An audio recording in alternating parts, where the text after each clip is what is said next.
kemudian bersih masak seperti apa. Nah kemudian apakah 11.000 atau 10.000, apakah 1 fase atau 3 fase. Nah itu yang perlu disosialisasikan kepada kami dan kepada level di implementasi di lapangan. Itu yang pertama. Terus yang kedua Pak Dodi, ini mungkin perlu disampaikan, kita sudah sampaikan juga ke level direksi terkait dengan tarif SPKLU. Nah, kalau ada SPKLU yang swasta bisa tarifnya lebih murah karena listriknya dapat lebih murah, kenapa PLN lebih mahal 200 rupiah. Jadi mungkin itu ke depan supaya teman-teman juga lebih tertarik. Kalau di rumah sudah dikasih insentif, mudah-mudahan tarif yang di SPKLU juga dikasih insentif. Itu dua Mbak ya. Baik, duanya Pak saya ditampung sama Pak Dodi dulu ya. Kita ke Pak Angga nih. Teman-teman ada yang nyatet ya. Direkam live langsung Pak. Nanti dilihat lagi rekamannya Pak. Angga silakan boleh langsung. Ini Pak Angga sudah siap dia.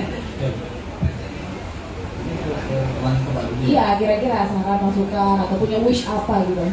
Jadi gini Pak, untuk kami sebagai pengendara motor di sini itu kalau misalkan tadi kan Aroni cerita tentang touring ya.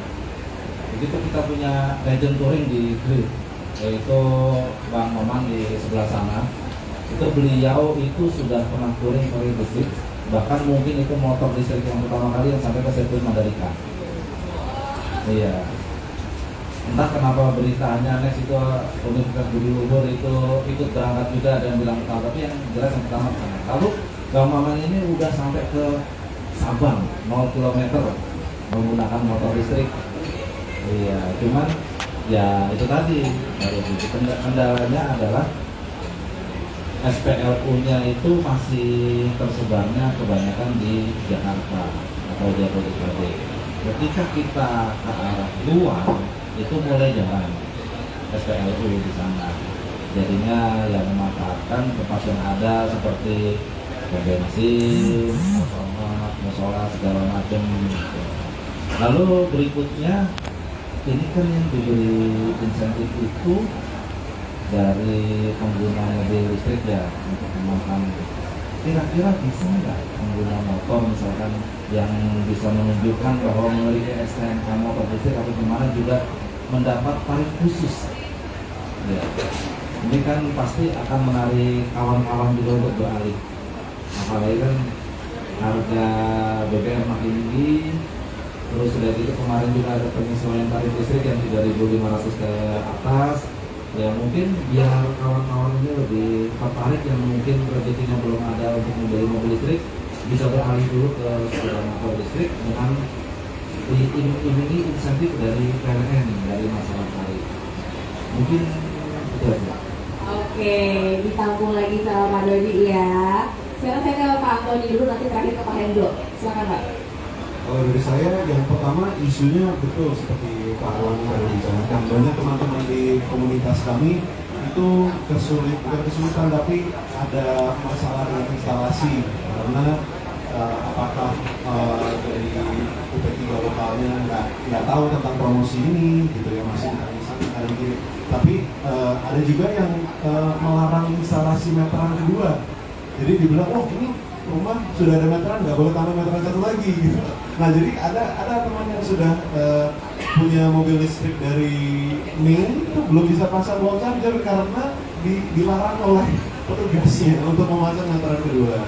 Ya jadi memang saya kira itu sosialisasinya mungkin mesti lagi ya. Maaf Pak kalau saya bicara sekali lagi yang sama.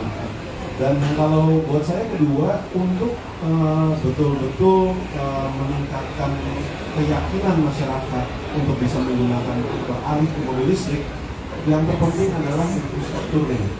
Nah infrastruktur yang saya maksud adalah SPKLU antar kota. Jadi sebetulnya SPKLU di Jakarta sudah banyak sekali, yang fast charger bahkan di Damri Pool itu bisa 200 kW. Tapi buat saya kok yang di kota itu tidak perlu segitu banyak dan segitu tinggi, karena seperti itu Bapak tadi bilang 90% pengguna itu ngecasnya di rumah, jadi setiap hari ngecas pasti full. Ketika mau keluar kota, nah, justru disitulah yang kita butuhkan fast charger dan banyak. Jadi bukan dari frekuensi di antara jarak SPKLU-nya itu harus pendek, saya rasa harus mungkin setiap 50 km ada satu SPKLU, tapi di setiap SPKLU pun harus lebih dari satu unit charger. Nah ini juga beberapa member kita, teman saya itu di belakang Pak Niko, kemarin dari Semarang balik ke Jakarta,